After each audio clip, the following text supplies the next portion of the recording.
What's going on? All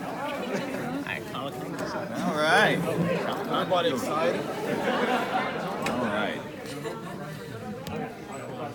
So, I know you're all wondering why I gathered you. No, I'm Wait, you're not giving us free money? No, right? No, yeah, it's on your way out. It's gonna be. Well, that's it.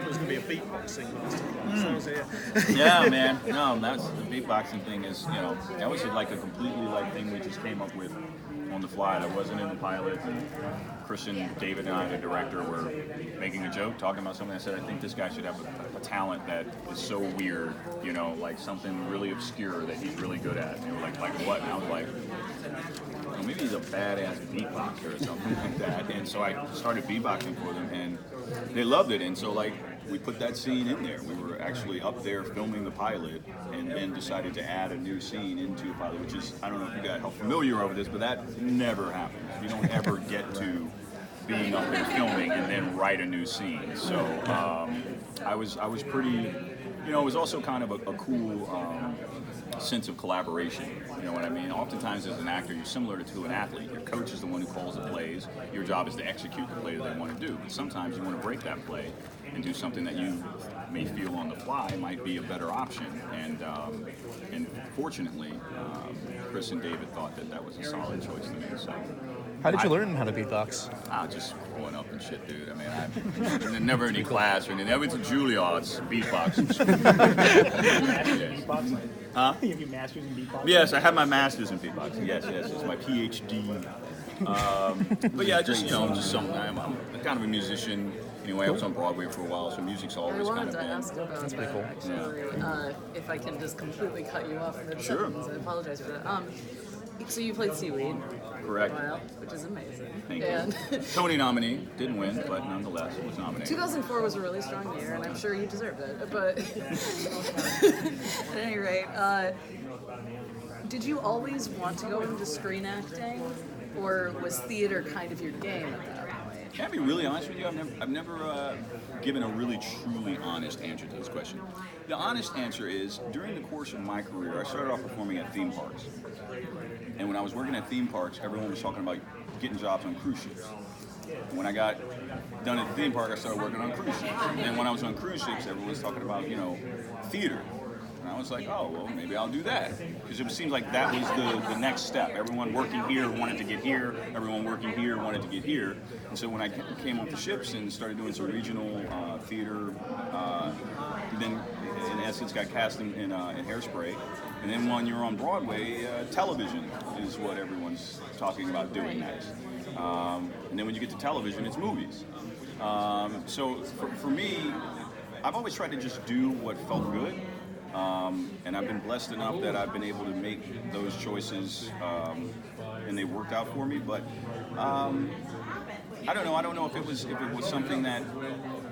I think it was just more of the natural progression of where things were going for me. In the grand scheme of things, it makes sense that I'm in LA because I write as well. And quite frankly, television and film, in a lot of ways, is a lot easier than Broadway. Yeah, you've got the 8 shows a week. 8 shows a right? week is really hard. Yeah. And truth be told as well, I got tired of being worried about my voice, waking up every morning and and seeing what it's going to be. And another truth is, I have I've been blessed enough to have experienced the heights of Broadway. I've been blessed enough to be on a hit television show, and I've been blessed enough to be in films that have done really well as well. So I'm not trying to repeat anything. For me to come back to theater, I know what that's like. We won the Tony. We were the talk of the town for a while. So it was more about searching for new itches to scratch. I know that when I was doing theater, I didn't have the chops for screen acting. So that was the challenge. And then television chops slightly different than movie chops, so that became the challenge. So it's all about what feels as though it's a challenge that I want to kind of undertake.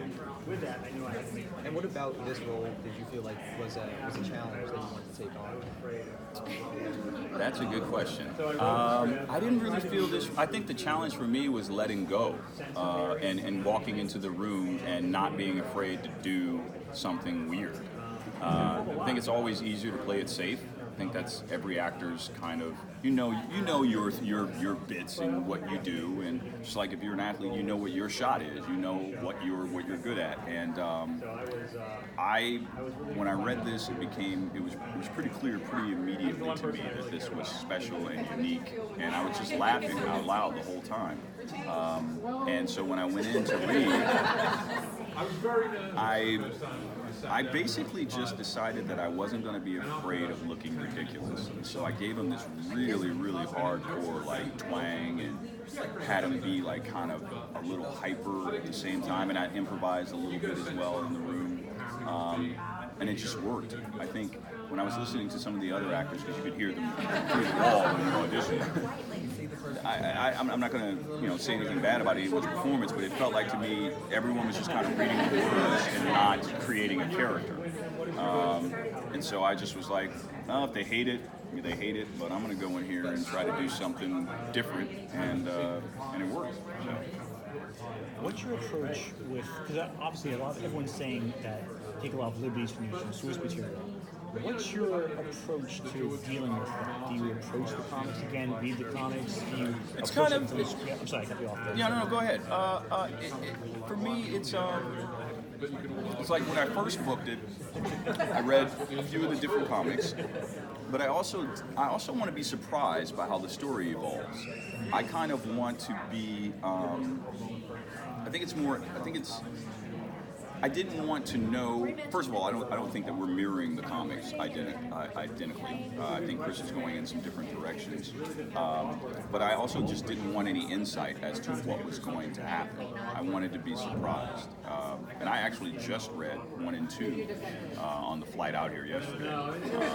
And they're outstanding. I mean, they're right in line with what we're doing. And if the reaction to the pilot is any indicator, I think I'm optimistic the show's going to do really well.